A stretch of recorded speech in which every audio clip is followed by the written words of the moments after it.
కష్టం రాకుండా ఎవడు ఉండడు. వచ్చిన కష్టాన్ని పరమేశ్వరుడు యొక్క ప్రసాదమన్న బుద్ధితో అనుభవించడం నేర్చుకోగలగాలి. ఈశ్వరుడి పాదాలు విడిచిపెట్టేస్తే ఏమొస్తుంది? ఈశ్వరా, ఎప్పుడో తప్పు చేశాను, మీరు కష్టం ఇచ్చారు, కానీ ఓర్చుకోలేను తండ్రి, ఇప్పుడు బుద్ధి వచ్చింది, ఇంత కష్టపెట్టకండి అంటే నమశివాభ్యాం అశుభాపహాభ్యాం, అంత కష్టపెట్టంలేరా, తక్కువ కష్టంతో తీసేస్తాను ఈ పాపం అని పాము కరవవలసిన వాణ్ణి చీమ చేత కరిపించి తీసేస్తాడు ఆయన. కాబట్టి భగవంతుని యందు భక్తి ఎన్నడూ విడిచిపెట్టకూడదు. అలా విడిచిపెట్టకుండా నిలబడగలిగిన వాడెవడో వాడి భక్తి పండినటువంటి భక్తి.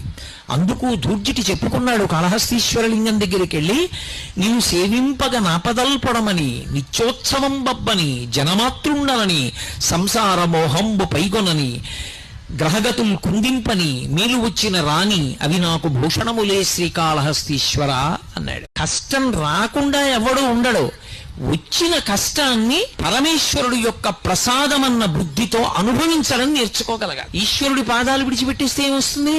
ఈశ్వరా, ఎప్పుడో తప్పు చేశాను, మీరు కష్టం ఇచ్చారు, కానీ ఓర్చుకోలేను తండ్రి, ఇప్పుడు బుద్ధి వచ్చింది, ఇంత కష్టపెట్టకండి అంటే నమశివాభ్యాం అశుభాపహాభ్యాం, అంత కష్టపెట్టంలేరా, తక్కువ కష్టంతో తీసేస్తాను ఈ పాపం అని పాము కరవవలసిన వాణ్ణి చీమ చేత కరిపించి తీసేస్తాడు ఆయన. కాబట్టి భగవంతుని యందు భక్తి ఎన్నడూ విడిచిపెట్టకూడదు.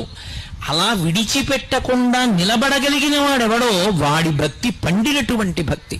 అందుకు ధూర్జటి చెప్పుకున్నాడు కాళహస్తీశ్వరలింగం దగ్గరికి వెళ్ళి, నీవు సేవింపగ నాపదల్పడమని నిత్యోత్సవం బబ్బని జనమాతృండలని సంసార మోహంబు పైగొనని గ్రహగతులు కుందింపని మేలు వచ్చిన రాణి అవి నాకు భూషణములే శ్రీకాళహస్తీశ్వర అన్నాడు. కష్టం రాకుండా ఎవడు ఉండడు.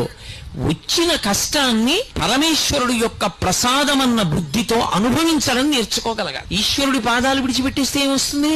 ఈశ్వరా, ఎప్పుడో తప్పు చేశాను, మీరు కష్టం ఇచ్చారు, కానీ ఓర్చుకోలేను తండ్రి, ఇప్పుడు బుద్ధి వచ్చింది, ఇంత కష్టపెట్టకండి అంటే నమశివాభ్యాం అశుభాపహాభ్యాం, అంత కష్టపెట్టంలేరా, తక్కువ కష్టంతో తీసేస్తాను ఈ పాపం అని పాము కరవవలసిన వాణ్ణి చీమ చేత కరిపించి తీసేస్తాడు ఆయన. కాబట్టి భగవంతుని యందు భక్తి ఎన్నడూ విడిచిపెట్టకూడదు.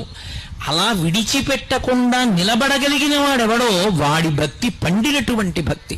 అందుకు ధూర్జటి చెప్పుకున్నాడు కాళహస్తీశ్వరలింగం దగ్గరికి వెళ్ళి, నీవు సేవింపగ నాపదల్పడమని నిత్యోత్సవం బబ్బని జనమాతృండలని సంసార మోహంబు పైగొనని గ్రహగతులు కుందింపని మేలు వచ్చిన రాణి అవి నాకు భూషణములే శ్రీకాళహస్తీశ్వర అన్నాడు.